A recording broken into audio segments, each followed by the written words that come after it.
आजमगढ़ पहुंची केंद्रीय राज्य मंत्री अनुप्रिया पटेल। संगठन विस्तार व पंचायत चुनाव पर दिया जोर। खबर आजमगढ़ से है। आपको बता दें, केंद्रीय राज्य मंत्री अनुप्रिया पटेल ने हरियोत कला केंद्र में पार्टी की मासिक समीक्षा बैठक में भाग लिया। उन्होंने कहा है कि एनडीए पूरी ताकत से पंचायत चुनाव लड़ेगा और जमीनी कार्यकर्ताओं को प्राथमिकता दी जाएगी। प्रधानमंत्री किसान सम्मान निधि की 20वीं किस्त का जिक्र करते हुए उन्होंने बताया कि आजमगढ़ के 6,86,000 किसानों को लाभ मिला है। मतदान सूची में फर्जी नाम हटाने की बात भी उन्होंने कही। महिला सुरक्षा को लेकर सख्त रुख जताते हुए कहा है कि अभद्र टिप्पणी किसी भी सूरत में स्वीकार नहीं की जाएगी।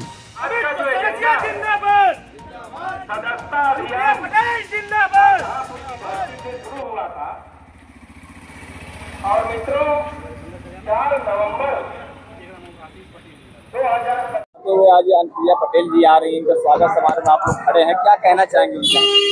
भाई मैं अमित चौरसिया, जिला अध्यक्ष लालगंज, अपना दल यस। हमारी राष्ट्रीय अध्यक्षा माननीय केंद्रीय मंत्री श्रीमती अनुप्रिया पटेल जी हमारे जनपद में आई हैं। इनका हम लोग बहुत बहुत हार्दिक स्वागत व अभिनंदन करते हैं।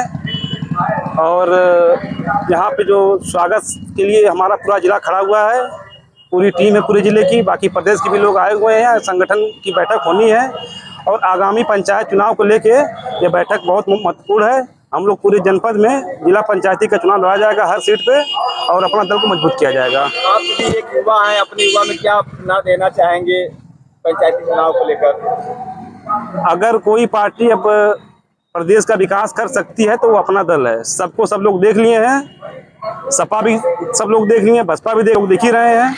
हम लोग रहेंगे, अब अपना दल को और मजबूत करना है। हम लोग चाहते हैं कि हमारी दीदी आने वाले समय में मुख्यमंत्री बने और उसके लिए हम लोग एकदम जी जान लगा के तन मन धन से मेहनत किया जाएगा। ठीक। इसके मद्देनजर उत्तर प्रदेश के हर जिले में पार्टी संगठन के विस्तार की कार्य योजना तैयार की गई है और उसके तहत एक के बाद एक हर जिले में इसी प्रकार पार्टी के बैठकें हो रही हैं, कार्यकर्ता सम्मेलन हो रहे हैं और इसी क्रम में जनपद आजमगढ़ में आज हम आए हैं। इस जनपद से हमारी पार्टी का बहुत ही बेहतरीन रिश्ता रहा है।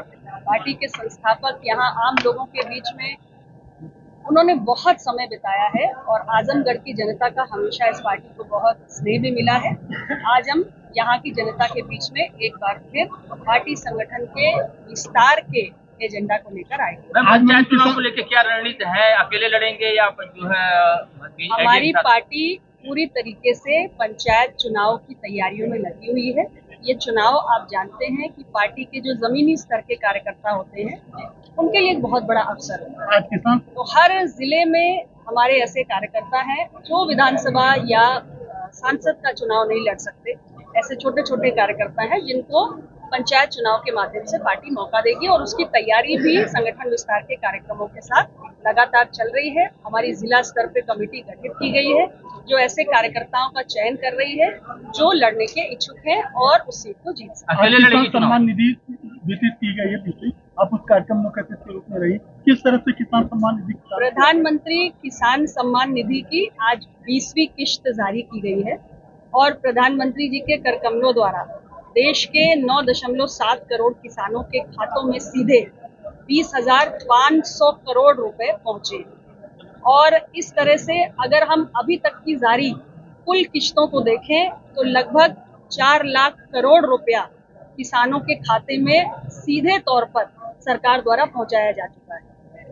देश के 9.7 करोड़ किसानों में लगभग 2.5 करोड़ उत्तर प्रदेश के किसान हैं और आजमगढ़ जिले के 6,86,000 किसान हैं जो आज इससे लाभान्वित हुए। ये बहुत ही ऐतिहासिक योजना है जिसमें किसानों की खेती से जुड़ी हुई जो आवश्यकताएं होती हैं, खाद, बीज, कीटनाशक इत्यादि, जिसके लिए अक्सर उन्हें किसी न किसी अनौपचारिक ऋणदाता के पास जाने के लिए मजबूर होना पड़ता था। आज किसान आत्मनिर्भर हैं, इन सारी जरूरतों को किसान सम्मान निधि से पूरा कर रहे हैं और लगातार भारत की सरकार विकसित भारत एट 2047 के लक्ष्य को पूरा करने के लिए खेती किसानी को मजबूत करने के लिए एक के बाद एक कार्यक्रम और योजनाएं चला रही है जिससे हमारे कृषि का उत्पादन भी बेहतर हुआ है और कृषि की उत्पादकता भी बढ़ी है। मैम, जैसे SIR बिहार में है उसके लिए पूरा विपक्ष विरोध कर रहा है, तो जैसे आप नहीं मानती जो आयोग का फैसला है? देखिए, आयोग के अपने तर्क हैं, राजनीतिक दलों के अपने तर्क हैं।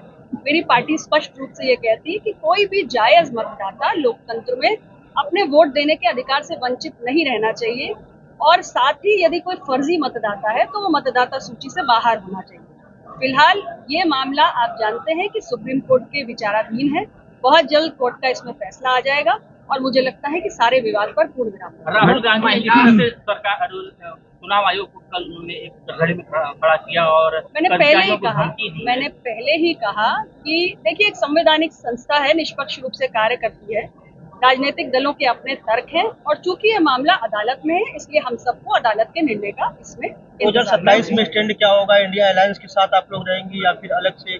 देखिए, फिलहाल हम अपनी पार्टी के संगठन को विस्तार देने में लगे हुए हैं। 2027 का विधानसभा चुनाव बेहद महत्वपूर्ण है। उस समय पार्टी, फिलहाल हम एनडीए का अंग है और हर पार्टी तैयारी करती है अपने दम पे लड़ने की, तो हमारी पार्टी भी अपने संगठन को तैयार कर रही है।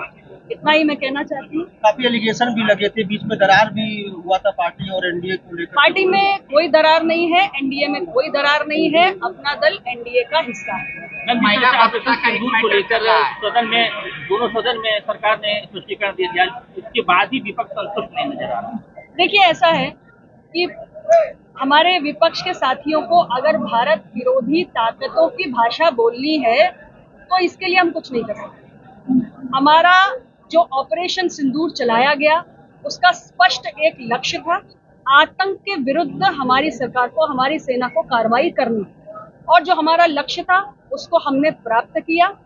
और इसके बाद भी अगर आप सेना का अपमान करते हैं या आप जितने भी भारत विरोधी ताकतें हैं उनकी भाषा बोलते हैं तो मैं समझती हूँ उससे बड़ा दुर्भाग्य कुछ नहीं। प्रदेश में आप इंडिया का हिस्सा है, लेकिन सरकार पर आरोप ये लगता है कि सरकार में लाल प्रशासन ज्यादा है, कर्मचारी अधिकारी एकदम बेलगाम हो चुके हैं, न किसी की सुनवाई हो रही, न कोई काम हो पा रहा। और कोई सवाल? महिला भद्रता एक मैटर चल रहा है, एक सांसद को अभद्र टिप्पणी की गई है, उसके बाद कोई कार्रवाई नहीं हो रही, कैसे देखती है इसको आप?